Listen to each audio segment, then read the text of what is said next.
अस्सलाम वालेकुम भाइयों, क्या हाल है? खैर है, ठीक हो? आज आप मौजूद हाँ एक भाई जबरदस्त होटल है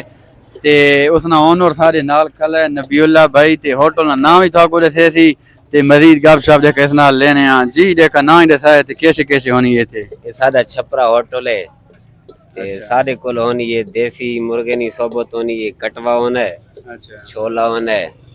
दाल मूंगी हो गई ते इंशाल्लाह बेहतरीन खाने होने और जेडी सोबत है आसे पासे 200 नी ये 300 नी प्लेट है असा जाते बंदा राजवे ने 150 ने विच अच्छा और अच्छा म्यार इंशाल्लाह साडे कारीगर भी आए हैं अच्छा ते हिन अपना किर जाने इसने बखुर ने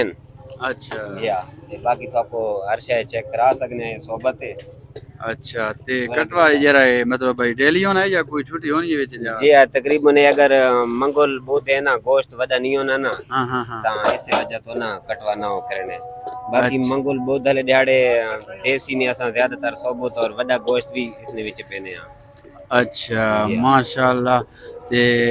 इतनी जखनी भी होनी है। अच्छा जखनी हाँ, भी होनी क्योंकि है देगी तैयार होना है ना हाँ हाँ हाँ देसी होना है ना अपने मुर्गे असा रखे हैं ना हाँ हाँ वो देसी असा बने ने उसने विच समझो के एक दफा जखनी भी राशिद आ खान रही है अवाम को गुजारिश करा भाई जी एक दफा होटल ना विजिट लाजमी कीता बने लाजमी एक दफा भाई ये चेक बच्चा करो दिखला ये में शेल पंप ने नाल है होटल ते बड़ा जबरदस्त होटल है कटवाई भाई माशाल्लाह मिल मेरे गई ख्याल है और पूरे कमर ते कोनी देसी मुर्गा जी हाँ, इंशाल्लाह वो सारे तकरीबन सोबत तैयार की नहीं पे सोबत जी लेकिन रह कहे जी नहीं हो सी हां इंशाल्लाह क्लियर हो सी और इथे मार्केट ज्यादातर ना चढ़ो है सादा शैल पंप के सामने सादा छोटा जा होटल है गरीबाना तौर पे ते गरीबां वास्ते बनाया से अच्छा माशाल्लाह हाँ, ये ना है छपरा होटल हां छपरा होटल शेल पंप ने नाल कमर में शानी ने अंदर मजीद भाई तो को कैमरामैन दे खड़े ना पे आसपास भाई कारीगर लगे हुए हैं काम धंधे नाल इजाजत भाई मजा आना पे देखा कोई माशाल्लाह होटल माशाल्लाह बड़ा अच्छा प्यारा माहौल है राशिद खान हाँ हाँ हाँ हाँ हर शय तैयार थी नहीं पी ताजी तैयार थी ताजी, माशाल्लाह बिल्कुल। कुकड़ियां वाला गोश्त ताजा कोई तैयार शक थी ना को नहीं भाई इतने भाई कुकड़ियां ना गोश्त सोबत- मोश्त तैयार होवे ना कुकड़ी में खलियां ने दे पीछे चाह ताजी तैयार थी देसी मुर्गियां ही अच्छा मौजूद है ये के रेट देसी मुर्गी ना अपना नहीं कोई करके नहीं तो साहब थी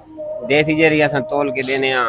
वो 1200 रेट है ते जेड़ा साफी गोश्त देने आ वो 1800 है माशाल्लाह ठीक है ठीक है रेट भाई माशाल्लाह होने बहुत मुनासिब है राशिद 10 बजे तक भी कोई आवे बेशक कढ़ाई आके कढ़ाई भी बना के दे सकते हैं सारे कोल कारीगर मौजूद होने ये भाई 24 घंटे माशाल्लाह छपरा होटल ऑनलाइन है ये ऑनलाइन। टाइम तो विजिट करो ये बिल्कुल टाइम नबीउल खान को आओ ये भाई ओनर छपरे होटल ना